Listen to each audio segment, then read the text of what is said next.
Welcome to this quick guide for the LPM-10A multifunctional cable tracker. In the next few minutes, I will walk you through every test the device supports, which port to use, and the exact steps to follow. Let's get started. Before we jump into the tests, let's quickly look at the ports. There are 4 of them. Port number 1 is the transmitter port on top of the device. This is where you connect the cable you want to trace. Port number 8 is on the side, labeled length, flash, and PoE. You will use it for most tests: length, port flashing, speed, and power over Ethernet. Port number 9, also on the side, is the QC/continuity port. It is for the crimp test and the wire pair test. Port number 20, on the bottom of the receiver, is an RJ45 connector. You only need this one for the wire pair test, where both ends of the same cable connect to the device. Now let's go through each test. Cable tracing. Use this when you need to find a specific cable inside a bundle, for example in a server rack or behind a wall outlet. Plug the cable you want to trace into port 1, the transmitter port on top.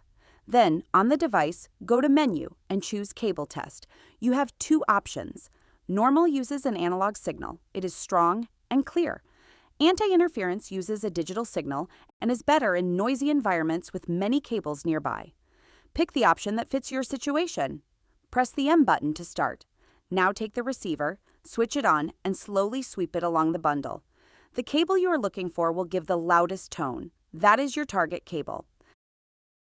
Port flashing. Useful when you need to identify which port on a switch or router a cable is plugged into. Connect the cable to port 8, length, flash, and PoE. Plug the other end into the switch or router. On the device, go to Menu, then Flash, then press M. The LED of the matching switch port will start blinking. You will instantly see which port the cable belongs to. Length measurement. This tells you exactly how long a cable is. Connect one end to port 8, length, flash, and PoE. Leave the other end open. Do not connect it to anything.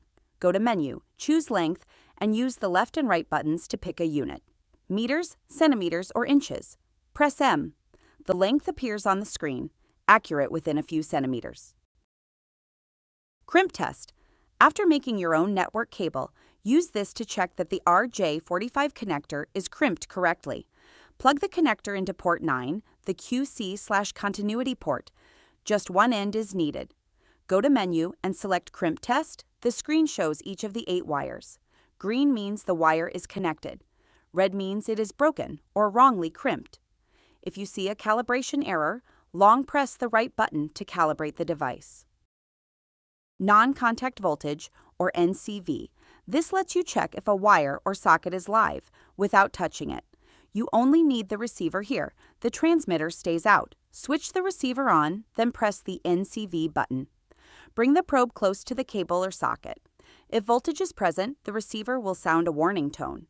Keep the probe close, but do not actually touch the wire.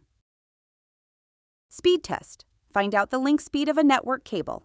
Connect one end to port 8, length, flash, and PoE. Connect the other end to an active switch or PC. Go to Menu, choose Speed. The screen shows the link speed: 10, 100, or 1000 megabits per second, plus the duplex mode, full or half. PoE test. This checks whether a switch or injector actually delivers power over Ethernet.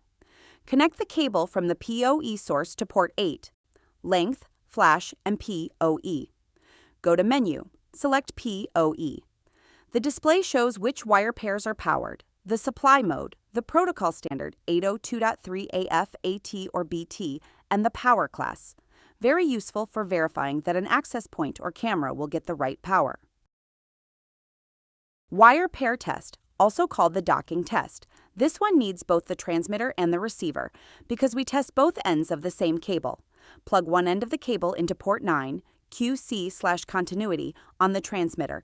Plug the other end into port 20, the RJ45 port at the bottom of the receiver. On the transmitter, go to Menu, select Connect, and press M. The device checks the pinout order and looks for short circuits, crossovers, and open wires. A perfect quick check before pulling a cable through a wall. A few final tips. Long press the power button to switch the transmitter on. Use the arrow buttons to navigate M to confirm or to measure, and a short press on power to go back. You can set auto shutdown to 5, 10, or 15 minutes in the settings menu. For tracing, turn the receiver knob clockwise to increase sensitivity. Lower it again once you have found the cable to pinpoint the exact location. That is the LPM-10A in a nutshell. Thanks for watching, and good luck with your next install.